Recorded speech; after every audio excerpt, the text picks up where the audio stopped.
Cemiyeta Rojemevana û Tora Rojemevanên li Kolînvan ya Balkan li Enqereyê xelata Rojavayê Balkan û Tirkiye û Yektiya Ewropayê ya Rojemevanên li Kolînvan belav kir.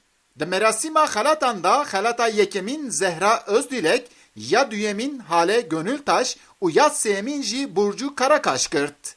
Her sê Rojemevanên jin xelatên xwe di destê Serokê Delegasyona Yektiya Ewropayê Christian Berger û rayedarên Cemiyeta Rojnemevanan da girtin. Xelata Burcu Karakaş li ser kurtaj ango zarok ji ber birînê bû. Karakaş dema ev xelat kirt got, ez vê xelatê bi navê hemû jina digirim. Ödülü aşkı kadınlara ver. Ji bo ku ev xelat dancinan ez pir spas dikim. Em li Tirkiye karên xwe dibin şert û mercên pir dijwar dê dimeşînin. Gelek hevalên me anniha di girtî gehan dane. Lê dîsa jî heya ji me tê em karê xwe dikin. Ez vê xelatê ji bo hevalên xunê jin digirim. Çîroka nûçeya Hale Gönültaş li ser êşa êzidiya bû. Gönültaş li gel malbateka êzidî li Iraqê heta Tirkiye rewêtî kiribû û ev jî wek nûçe weşandibû. 2014 şey. Di 2014 de di komkujiya Daişê de li Şengalê bi hizaran êzidî jin mêr û zarok hatin revandin, an jî kuştin. Rewşa piraniya wan hîn jî diyar nîne. Raporta min li ser kareseta êzidiya ya ser Hediye Hüseyin bû.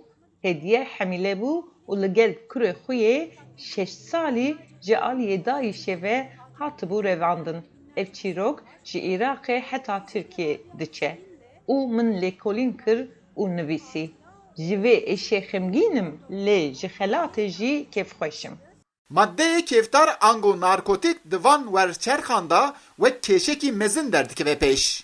Zehra Özdilek xelata yekemîn bi babeta firoşvanê madde kêftar yê Îranê û têkildariya wî ya li gel siyasetmedarê Tirk girtibû. Di navbera baronê maddeyên kêfxweşiyê Îranê û siyasetmedarê AKP'de tekliyek hebû. Ez ser vê babetê de çûm.